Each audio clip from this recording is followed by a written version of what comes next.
È il momento della seconda corsa, tutto risolto per quanto riguarda Christopher Jett, il favorito. Sembrava avesse avuto un piccolo problema, ma è stato immediatamente risolto. Quindi i cavalli, che sono diventati 7 dopo il ritiro di Capoclasse Italia, sono ormai in scia all'autostart, che affronta la curva in questo momento. Miglio per cavalli di 3 anni, Crono e K, Crystal Trio, Cash Fass, Cleopatra, Caffe, Christopher Jett in prima fila, Caterina, il Ciclone dei Venti in seconda fila. I favori netti in chiusura per Christopher Jett, numero 6, Alessandro Gocciadoro. Christopher Jett cerca di sfilare, mentre c'è l'errore di numero 5, Cleopatra Caff, squalificato.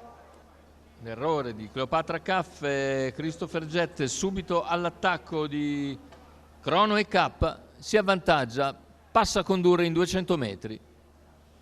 E così è il leader in 14,3, però lo strappo ha dovuto spendere, perché Crono e K ha venduto cara la pelle sulla prima curva e ora i due procedono vicini dopo 400 metri in 29 secco. Più indietro segue in terza posizione Crystal Trio.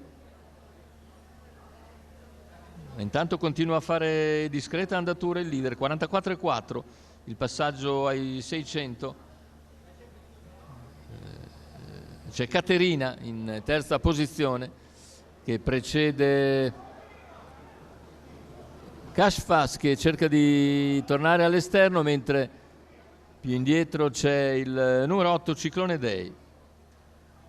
E intanto 59,4 il passaggio al mezzo miglio, si impegna Cash Fass e raggiunge Crono e K quando siamo all'altezza del chilometro in 1,14,3.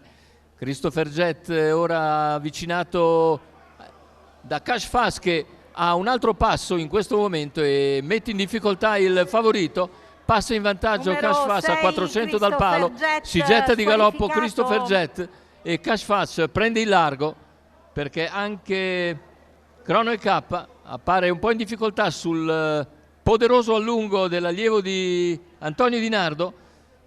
Cash Fass, che aveva sbagliato nella falsa partenza un soldatino invece in gara, e ora si appresta a terminare un percorso veramente eccellente per vincere sullo stesso Crono e K, mentre al terzo posto Caterina regola il gruppo. 1,13,6, ma c'è 58,1 a chiudere, una misura davvero eccellente per l'allievo di Gennaro Casillo, portato al successo da Antonio Di Nardo.